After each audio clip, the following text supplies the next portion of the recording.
Hola a todos, estoy en Iho, en la isla de Jeju. Vamos a descubrir este lugar. Este es Iho-dong, un pequeño rincón tranquilo en la isla de Jeju, un lugar donde el tiempo parece ir más despacio. En una de sus calles encontré esta frase escrita en la pared: 잠시 쉬어가도 괜찮아. Está bien tomarse un descanso. El mar de Iho me recibió con una suave niebla. Todo estaba en silencio, como si el mar estuviera despertando lentamente.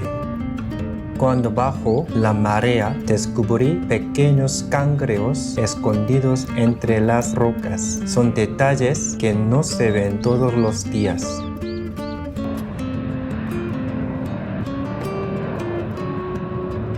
Vi barquitos descansando en la orilla y faros con forma de caballos, uno blanco y otro rojo.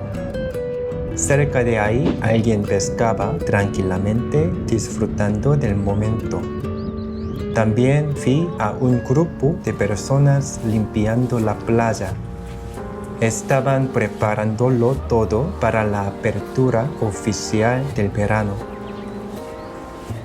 Incluso vi una clase de bote sobre el agua, como una escuela flotante en medio del mar.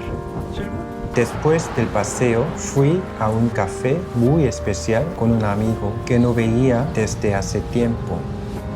El lugar se llama Café Kim Jong-sung Jongjeong y tiene un diseño interior impresionante.